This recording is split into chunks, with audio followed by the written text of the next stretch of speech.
and welcome to WRPB and WRPB Studios. And you know, the world has all kinds of things to do and all kinds of people to help you do it. With me is Dana Foreman, okay, and I think it's Notarized with Care? Yes, that's right. Okay, so obviously you're a notary. That's right. But you're not just a notary, you're a mobile notary.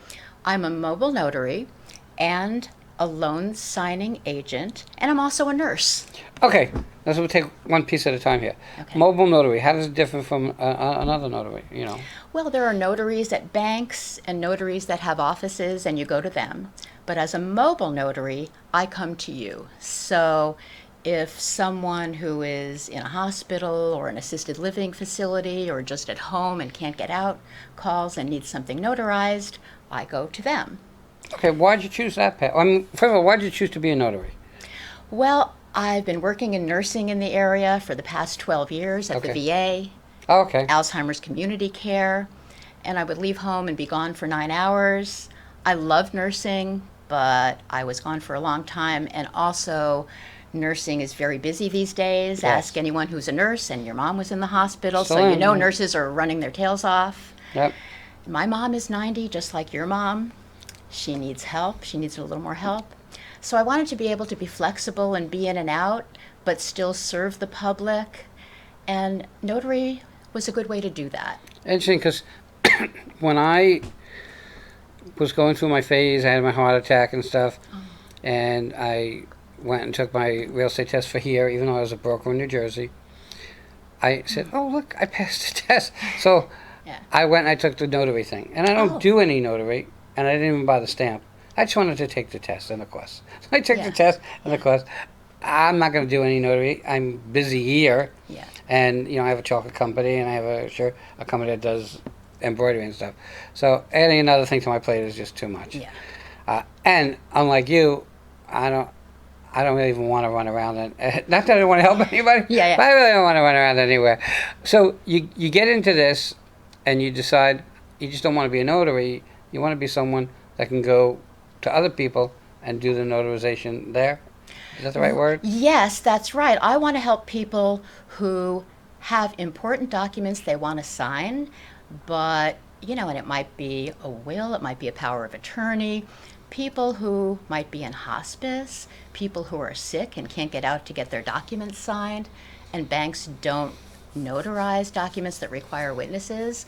As a matter of fact, my first one was a friend who didn't want to bother me and had an appointment at a bank, and they canceled her appointment. Oh, wow. It required witnesses. It was a will.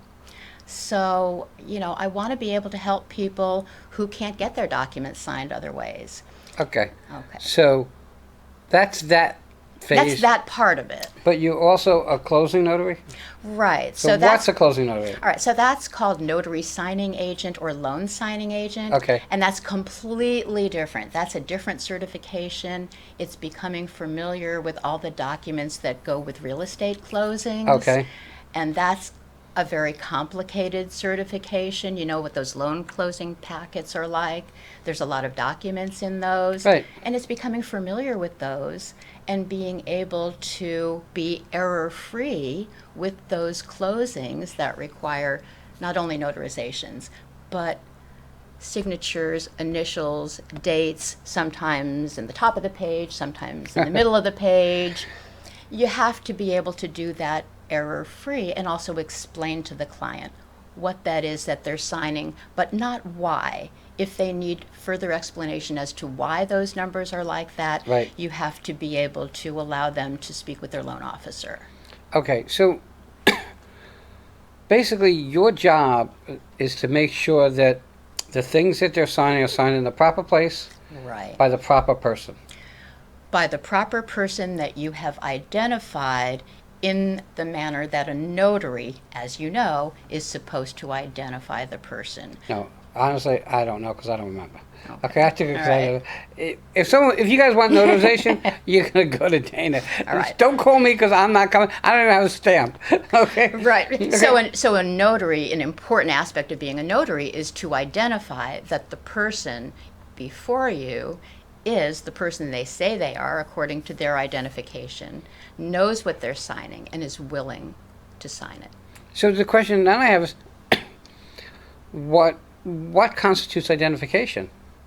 So in Florida, it would be a government issued identification with a picture. It's typically a driver's license. Right. If someone doesn't drive anymore, it could be a state issued ID from the driver's license bureau.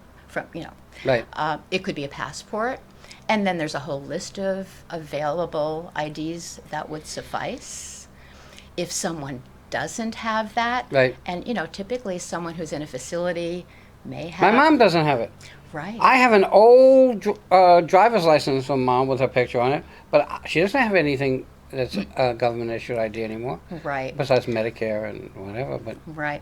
So there are other ways around that. It's not ways around that. There are other acceptable methods of identification. So one way is called credible witnesses, where two people who know the person but do not have a financial interest in the document being signed can identify the person and fill out a credible witness affidavit that they know that is the person.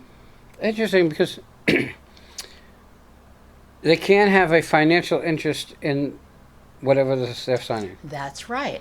So if I couldn't be a credible witness for my mom if she was doing her will, if I was written in her will. Exactly. Interesting. And the other thing I learned when I said I was going to do this, my brother said, "Oh, good, because I have papers that need to be notarized. Can't notarize family." You can't in Florida. You cannot notarize for immediate family. I don't like them. Does that make them not immediate? Right. Okay. I've had, if you don't like immediate, meaning spouse, child, parent, Right.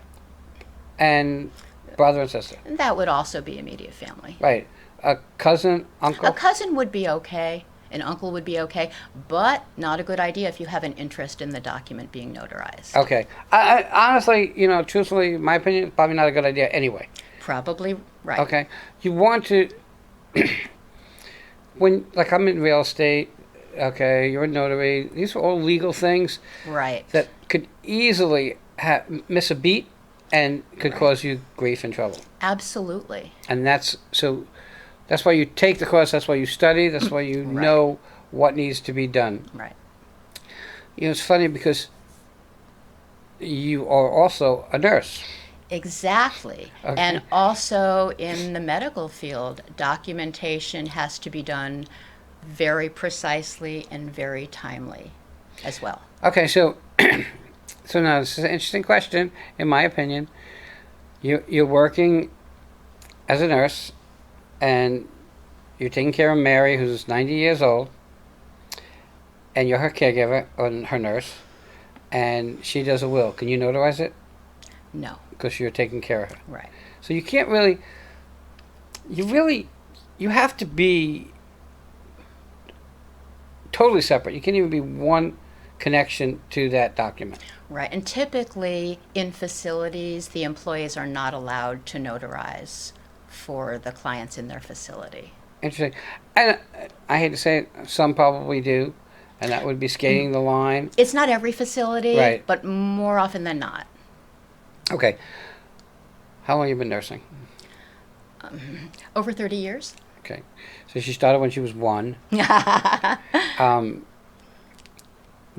It was just, I guess it just got to be too much.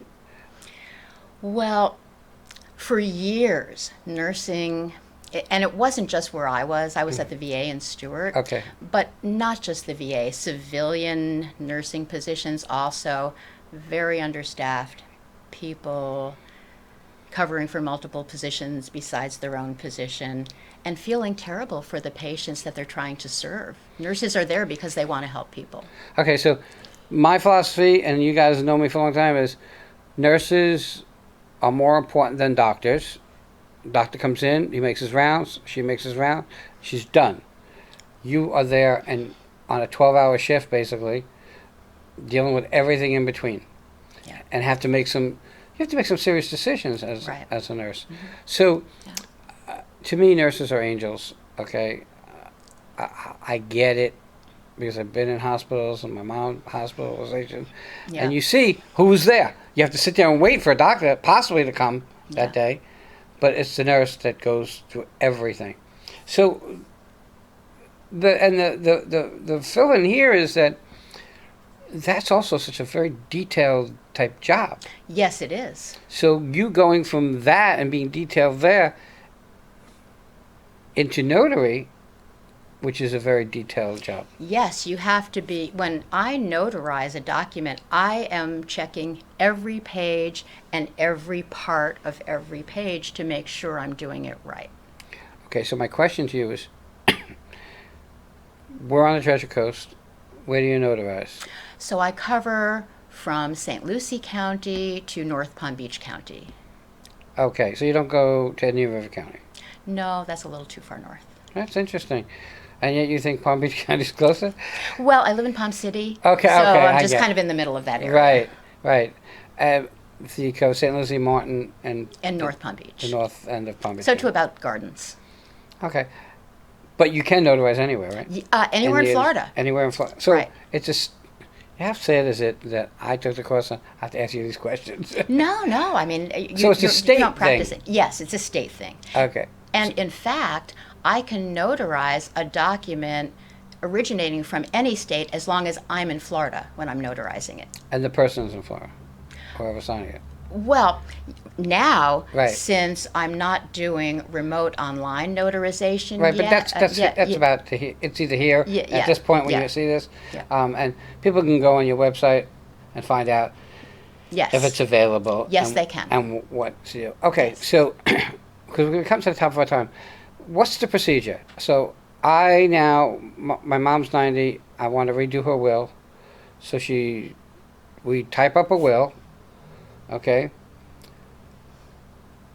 And it's so weird because is there this, not gap, but is this thing between the person and a POA, a power of attorney? Is what between, Well, let's say she wants to redo her will. okay. I'm the power of attorney. Let's say she can't sign. Okay. So you would be signing as the power of attorney for her. She doesn't sign anymore. Mhm. You are already her power of attorney. Right. Okay. So yeah, you would be signing as her power of attorney. Even though it's not the case in my mom's case, but even though it's a $10 million estate, that has to be divided up.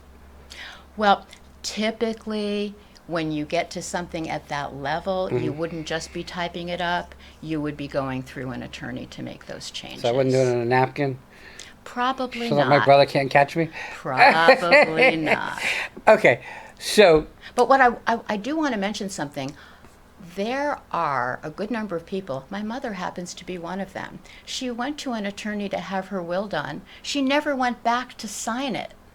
okay, And I bet there are other people in that position also.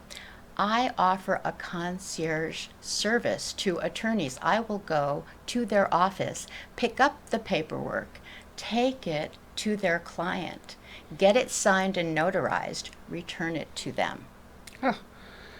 so that falls within your wanting to help people, Absolutely. Okay. Let them just conclude their paperwork. right? Because they really, They really wanted to do it. and it would be a nightmare if you don't do it. Well, yes, Okay. because then what they were trying to do It's not legal. never happened. So weird. Okay, how do people find you? You have a phone number? I have a phone number, 772-444-2233. Probably can memorize it. Oh, so you got 2s, 3s, and 4s in your number. Yep. Okay, you have a website? Yes. What's it? Notarizedwithcare.com. Oh, it's pretty easy. Yep. Do you have like hours that you're available, or how does that work? I work 7 days a week. I am very flexible. Typically 10 to 7 Monday to Friday, 12 to 7 Saturday, 10 to 5 Sunday. But the last one I did was Sunday morning at 9 o'clock at an assisted living facility because that was what was convenient for them. So I'm very flexible. Interesting. Everybody, I'll say it again. I said it a million times. Always use a professional. Dana is here to help. Okay. Notarized with care. Notarized with care. Notarizedwithcare.com. Check her out. Dana, thank you so much for coming on. Thank you so much. Everybody, we'll be right back.